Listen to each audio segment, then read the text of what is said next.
சிம்ம ராசி அன்பர்களே, தைரியம் முக்கியமாக இந்த ராசிக்கு இந்த நேரத்தில் தேவைப்படுவது நிர்வாக திறமைங்க.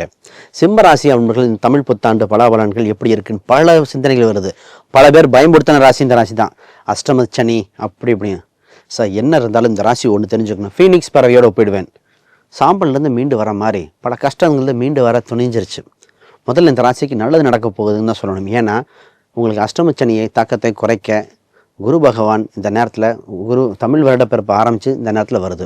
அதோட இந்த தமிழ் வருடப்பிறப்பத்திலேயே பாதியிலேயே உங்கள் ராசியில் தொந்தரவு கொடுத்த கேது பகவான் விளைகிறார். அப்போ ஃபஸ்ட்டு விஷயம் முதல் நடக்குது, மன மகிழ்ச்சி நடக்குது.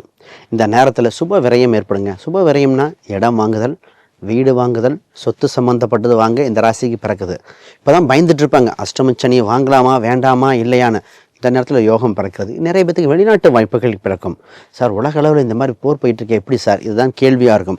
ஆனால் வெளிநாட்டு வாய்ப்புகள் இந்த நேரத்தில் தான் உங்களுக்கு கிடைக்கிற மாதிரி இருக்கும். அப்போ வெளிநாடு சம்மந்தப்பட்ட முயற்சிகள் அனைத்தும், வெளி மாநில சம்மந்தப்பட்ட முயற்சிகள் அனைத்தும் நன்றாக இருக்கிறது.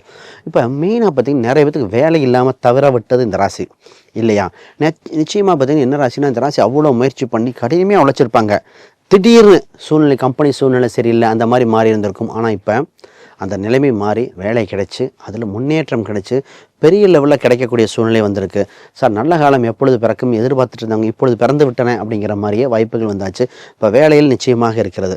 சார் திருமணம் தான் இந்த ராசிக்கு பல சிம்ம ராசிக்காரர்கள். திருமணத்தில் பல தடைகள், திருமண பத்திரிகை அடித்து நின்றவர்கள் பல பேர். பேச்சுவார்த்தை முடிவுக்கு வந்துடுச்சுன்னு நினைச்சேன் சார் நின்றது. பல ஆண் பெண்கள் அவ்வளோ வருத்தத்தில் இருக்காங்க. ஏன்னா சார் இல்லைன்னு சொல்லியிருந்தா கூட பரவாயில்ல. ஏன்னா உங்கள் ராசிக்கு என்ன தொந்தரவுனா ராகு கேதுவோட இன்ஃப்ளூயன்ஸ் தான். இப்போ அடுத்த பேரண்ட்ஸ் என்ன நினச்சிக்கிறாங்க, ஜாதகத்தில் ராகு கேது இல்லையே, கோச்சார கிரகங்கள் வலிமையானது அவையும் செய்யும்.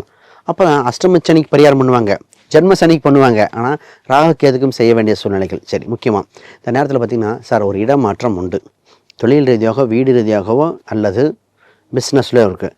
அதை சாதகமாக பயன்படுத்திக்கணும். இந்த நேரத்தில் மாணவர்கள் நிறைய பேர் வெளிநாட்டு சென்று படிக்க, வேறு ஸ்டேட்டில் சென்று படிக்க, அப்போ ஹாஸ்டல் தங்கி படிக்க யோகம் உண்டு. இப்போ நீங்கள் எண்ணிய எண்ணங்கள் நிறைவேறக்கூடிய அம்சம் உண்டு. பிஸ்னஸ் சம்மந்தப்பட்டது பண்ணுறவங்க மட்டும் கொஞ்சம் கவனித்து பண்ணணும். ஏன்னா உங்களுக்கு பிஸ்னஸில் பற்றி நிறைய ஐடியாஸ் வரும். அப்போ அதை இப்போ இம்ப்ளிமெண்ட் பண்ணலாமா, பெரிய முதலீடுகள் பண்ணலாமா, 1க்கு 2 முறை யோசித்து மனக்குழப்பம் இல்லாமல் முதலீடு செய்யணும். இந்த நேரத்தில் கூட்டா தனித்து செய்வதே கோச்சாரத்தில் சிறப்பு.